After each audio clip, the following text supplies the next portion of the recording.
Hello, magandang umaga, magandang hapon, magandang tanghali sa ating lahat. Tayo po ngayon ay may tinabas na sobra doon sa binili ko na tela. So, ang gagawin ko is, gawin ko lang siya na tahiin lang natin na pang center ba. Ilalagay dito sa ibabaw sa sentro, kagaya ng nakita ninyo kanina.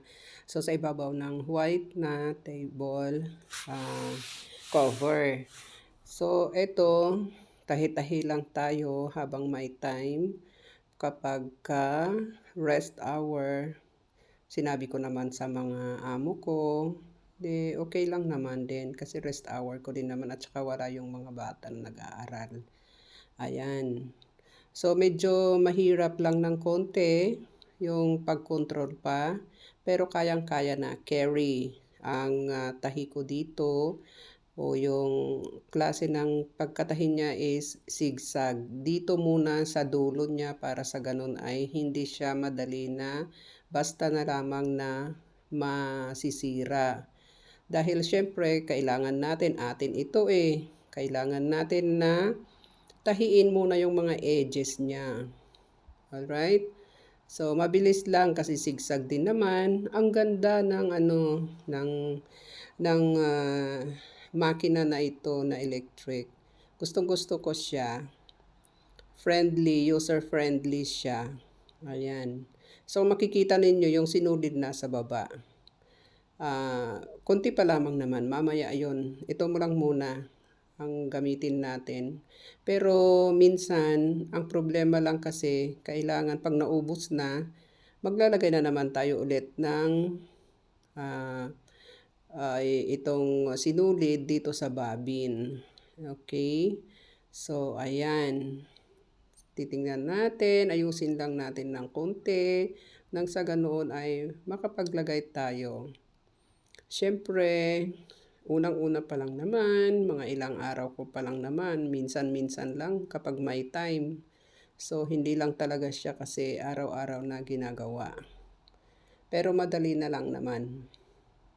Naiintindihan ko na rin kung paano siyang gawin ng mas maganda. And then, ayan. Pagkatapos ng maano yung edges, tatahiin naman yung sa kung yung anong gustong design ng tahi. O kaya yung paano ba dito sa mga edges niya. So, ayan. Tahiin ko pa. Ayan. Meron pa. Okay. So, maganda. Hindi na kagaya nung mga manual noon na talagang ang hirap mag-zigzag. Pero sa ngayon dito, yan, zigzag, 'di ba? Yung zigzag ko malalaki siya. Ayan.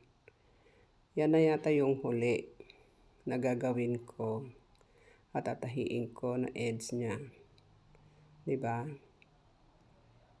Yan, pagka nagbabak ako, hindi ko ginagamit yung sa nandito sa harapan. Nag-back stitch ako, hindi ko naman ginagamit siya. Ayan. So, dodoblehin na natin. Tapos na yung sa edges. 'Di ba?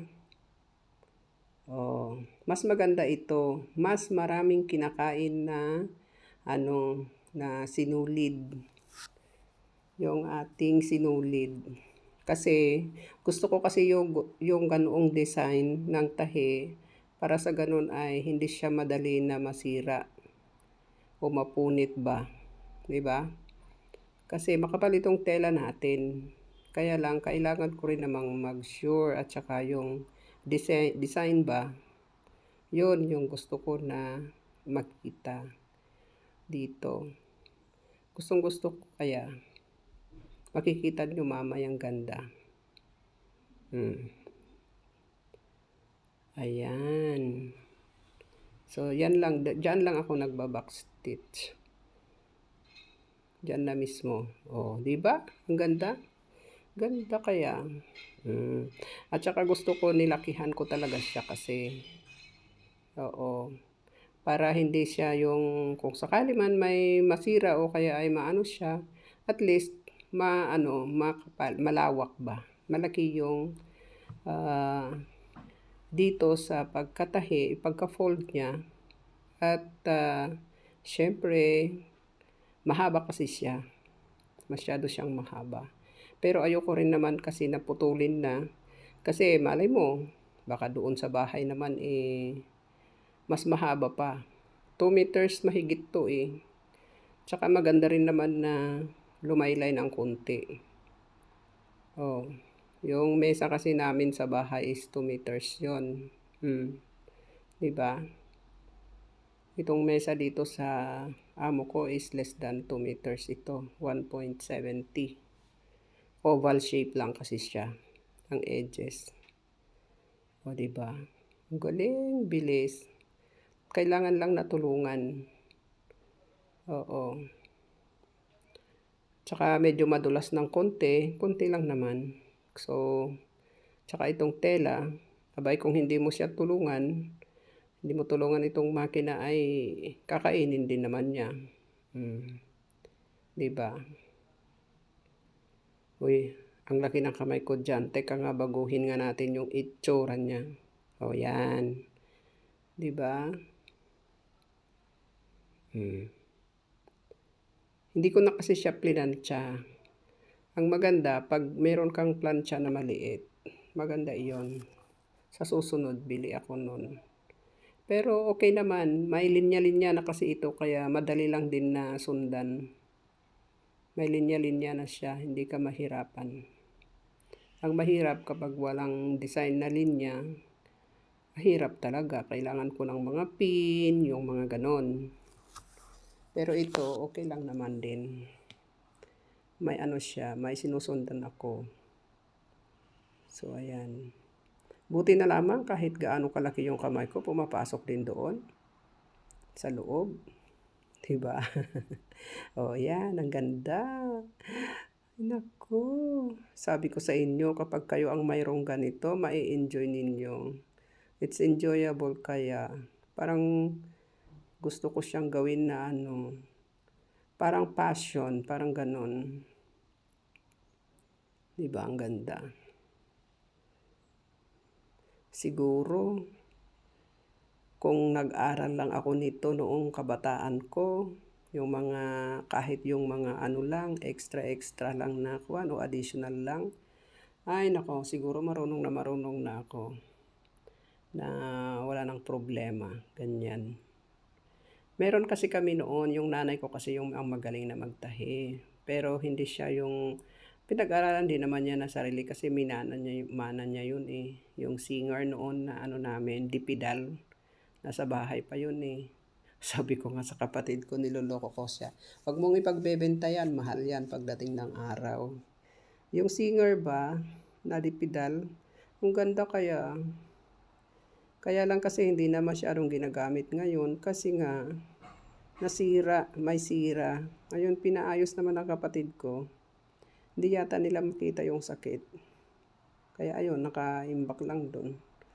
Pero sabi ko, naka-display. Ayan nyo lang siyang i-display dyan. Display nyo lang, basta wag nyo siyang ibibenta. Yan kasi alaala natin sa ating nanay eh. Diba?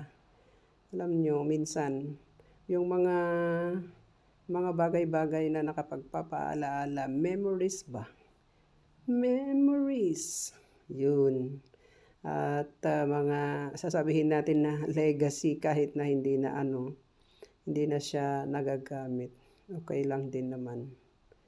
Ang haba nito, kalain nyo maraming mauubos na ano dito, sinulid.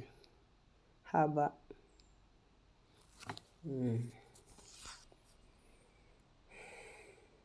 O, yan. Ang galing, di ba? Yan. Malapit ko na ring matapos yung isang ano niya, isang edge niya. O, saan ka pa? Alam nyo, mayroon akong naalaala na kwento. Sabi ng nanay ko noon, anak, matuto ka na magtahi. Kasi pagdating ng araw, magagamit mo ito. Kung gusto mong magtahi ng para sa iyo, para sa mga anak mo, para sa bahay nyo. Hindi ko naman kasi iniintindi yung sinasabi ng nanay ko noon. Sabi ko, naku nanay, marami na akong pinapag-aralan. Bakit pa ba iyan? Andyan ka naman, sabi ko. Ay nako, matuto ka. Magagamit mo rin ito pagdating ng araw. Sa ano naman, sabi ko, sa school naman, nung elementary, primary pa lang ako, tinuturo din ng mga teachers namin noon doon kung paano yung pagtatahi, ganon. Ang ganda kaya nung unang panahon, elementary, no, primary pa lang ako tinuturuan, mayroon na rin subject na tungkol dito. Pero, yun ay tahi sa kamay. Kaya, ayan ganda, di ba? Kaya sabi ko, mas marunong ako sa kamay. Sabi ko. Tapos, home economics yung parang ganun sa high school na. Pero nung primary, meron din kami na alaala ko Tapos nung high school, meron talaga ito kay, nung elementary, kay Ma'am Elizabeth Yesan. Hello, shout out to you, tita, ma'am. Ayan, nag-retire na tuloy si Madam. Si Madam Tita. Okay. Yung tita ko na maganda. Ayan. So, tuturo lahat ang mga iyan. Ngayon naman, doon naman sa, nung ako naman ay nagturo na, ang nagtuturo naman ito si Ma'am Batalang sa high school. Kaya lang wala kasing ganito. Yan. Ay, malapit-lapit na. Ayan. Sana lang, matatapos na rin.